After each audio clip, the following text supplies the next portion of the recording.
رستے پہ چل کے اللہ اس کے رسول کو راضی کرتا ہے،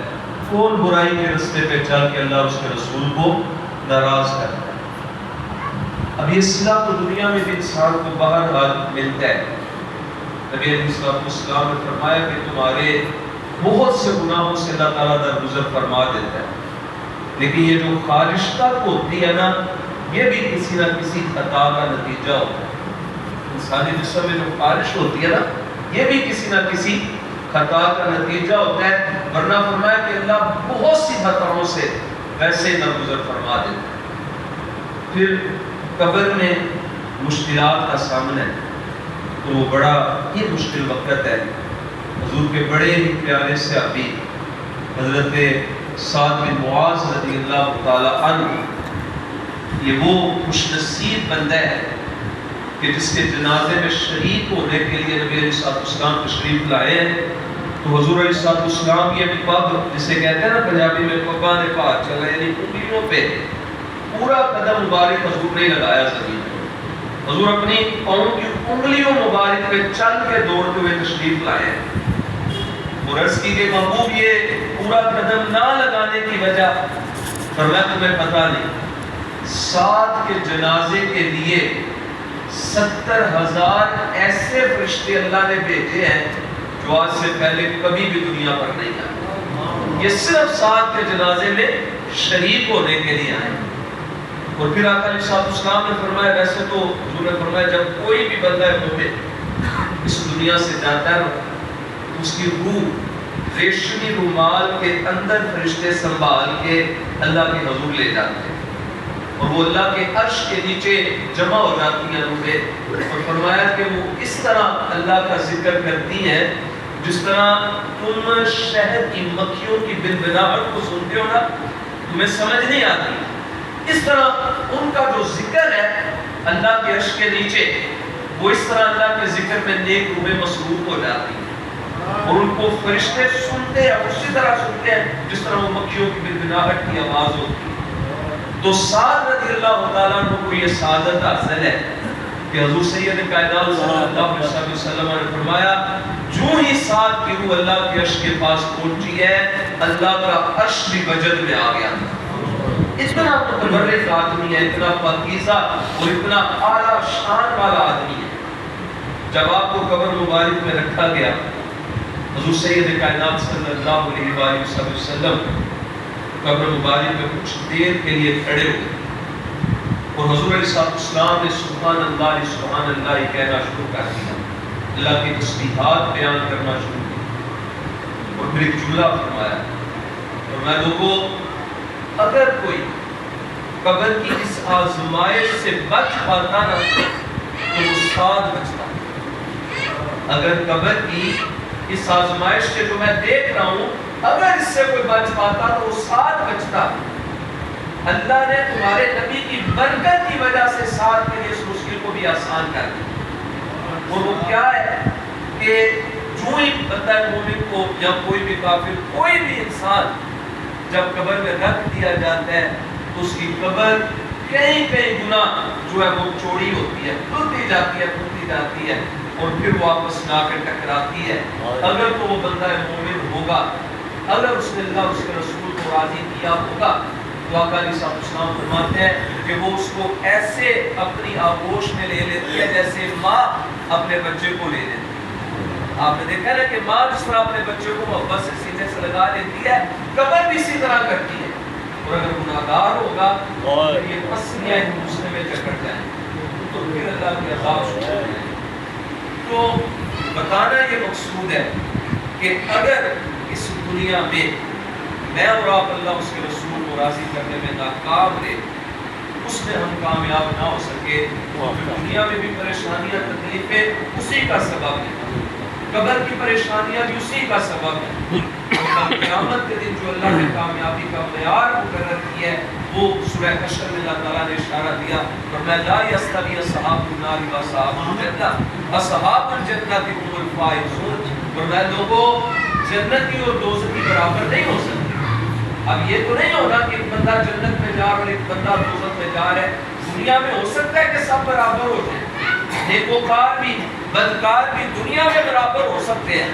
لیکن آخرت والے دن نیکوکار جنت میں جائیں گے، بدکار دوزخ میں جائیں گے. فرمایا یہ دونوں برابر نہیں ہو سکتے. فرمایا کامیاب کون ہے؟ اصحاب الجنہ هم الفائزون. یہ جو جنت میں جائیں گے وہ اصل کامیاب ہیں،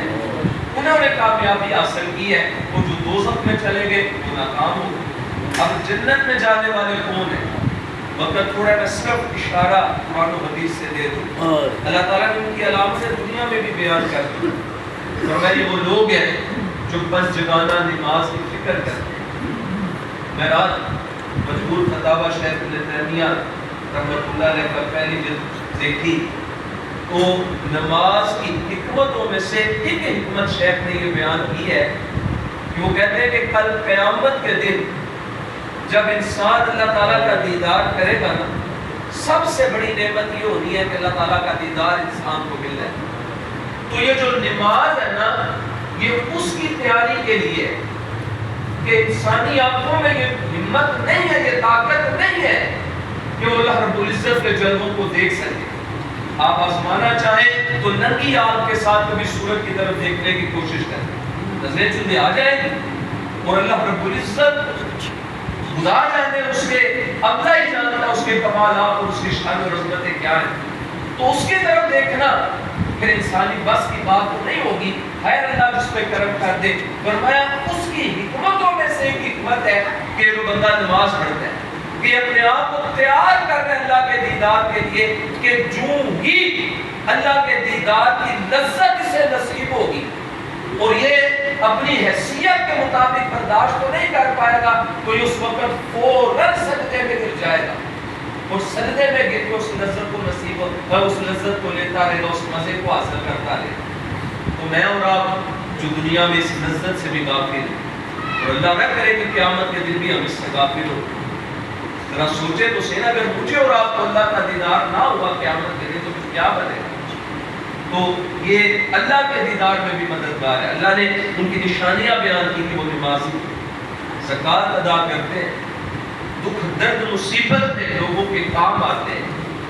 اتنے کام آتے ہیں کہ سعد بن ربیع رضی اللہ تعالیٰ عنہ نے عبد الرحمن بن عوف رضی اللہ تعالیٰ عنہ کو جب حضور نے دونوں کو بھائی بنا دیا تھا تو کہا کہ عبد الرحمن بن عوف یہ ساری جائیداد میری ہے، یہ روپیہ پیسہ اللہ نے مجھے دیا ہے، اس میں سے آدھا تو رکھ لے آدھا مجھے دے. صرف یہاں تک نہیں، فرمایا تو مکہ چھوڑ کے مدینہ آیا ہے، میں تیری اتنی مدد کرنے کے لیے تیار ہوں کہ وہ اللہ کے بندے جو ہوتے ہیں لوگوں کی مدد کرتے ہیں نا، کیا اتنی مدد کرنے کے لیے تیار ہوں کہ میری 2 بیوی ہیں، جو بیوی تجھے پسند آ جائے میں اسے طلاق دے دیتا ہوں، عدت گزارنے کے بعد اس سے نکاح کر. اور جو آگے مومن ہوتا ہے وہ بھی بڑا غیرت مند ہوتا ہے. اب آپ کسی کو غریب، کسی کو مددگار مدد مستقیم سمجھ کے آپ اس کی مدد کر رہے ہیں تو اگلا بھی کم از کم اس بات کا خیال رکھے کہ یار اب مجھے ضرورت رہی ہے کہ نہیں رہی. عبد الرحمن بن عوف نے اس وقت ایک جملہ فرمایا سعد میں تم پہ بوجھ نہیں بننا چاہتا، مجھے چند روپے ادھار دے دو اور بازار کا رستہ بتا. اور چند سالوں میں جب بندہ مومن کے اندر یہ غیرت ہوتی ہے نا، پھر چند سالوں میں عبد الرحمن بن عوف رضی اللہ تعالیٰ اس مقام تک بھی آئے ہیں کہ پورے باغات اللہ کی راہ میں صدقہ مخترات کر دی. کہاں وہ کہ جناب قرض کے بازار جا رہے ہیں اور کہاں وہ وقت ہے کہ حضور فرمائے کہ ساتھ عبد الرحمن بن عوف یہ دیکھی ہے کہ پسندیدہ چیز اللہ کی راہ میں قربان کرو. عرض کریں حضور یہ باغ مجھے بڑا پسند ہے، یہ پورا باغ یہ اللہ کی راہ میں دے. تو یہ ان بندوں کی نشانی ہے کہ وہ ناجائز صدقات و زکوٰۃ ہڑپ نہیں کرتے. اگر حقدار ہے تو لے لیتے، اگر نہیں حقدار تو وہ کہتے ہیں یہ کسی اور کا. وہ اللہ کے بندوں کے ساتھ الفت اور محبت سے پیش آتے ہیں. اور مخلوق میں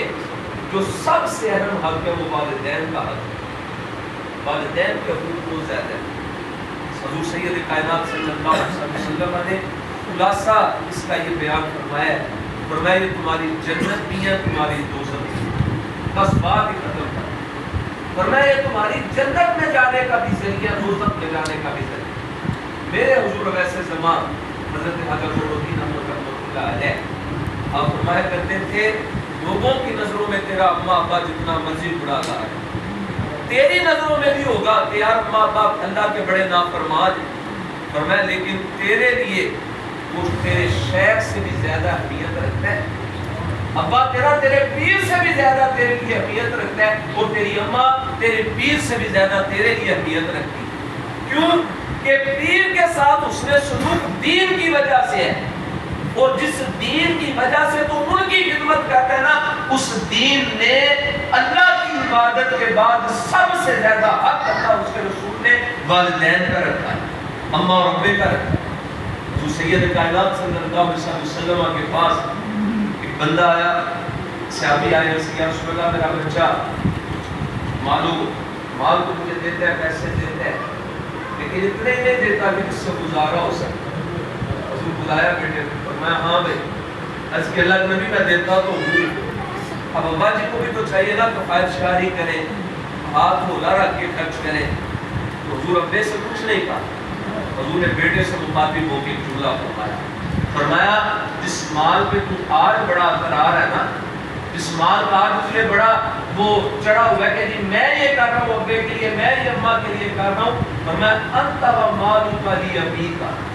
تو بھی اور تیرا سارا مال بھی تیرے ابے کا ہے۔ آج تو جس مقام پہ اماں ابے کی وجہ سے، حضور امام حسن مشتبہ فرمایا کرتے تھے، آپ فرماتے تھے لوگوں اپنی زبان کی تیزی اس ماں سے نہ آزمایا کرو جس نے تمہیں بولنا سکھایا ہو۔ تو یہ والدین یہ بڑا قیمتی سرمایہ ہے، اگر موجود ہے ان کی قدر ہے، اگر کوئی بات کر بھی دیتے ہیں تو آگے سے بس ٹھیک ہے اماں جی ابا جی جو آپ نے کہہ دیا بس یہی، اگر کوئی بات ان کی وقتی طور پہ آپ کو گرام بھی گزرتی ہے تو پھر بھی ٹھیک ہے جی ایسے ہو گیا، بعد میں محبت سے کہہ لیں کہ ابا جی یہ بات اگر آپ ایسے کہتے ہیں تو ایسے ہو جائے، وہ بھی مسلط نہیں کرنا، بس میں مشورے کے طور پہ یہ بات کرنی ہے۔ اور اگر اس دنیا سے چلے جائیں تو سب سے زیادہ حق ان ہے کہ ان کے لیے اللہ کے حضور دعا کی جائے۔ سیدنا ابراہیم خلیل اللہ علیہ السلام نے جو دعا اللہ سے کی تھی اور اللہ کو اتنی پسند آئی کہ اللہ اسے قرآن کا حصہ بنا دیا ہے، اس دعا کو میں اور آپ اپنا لیں، میرے لیے بھی، ہمارے والدین کے لیے بھی،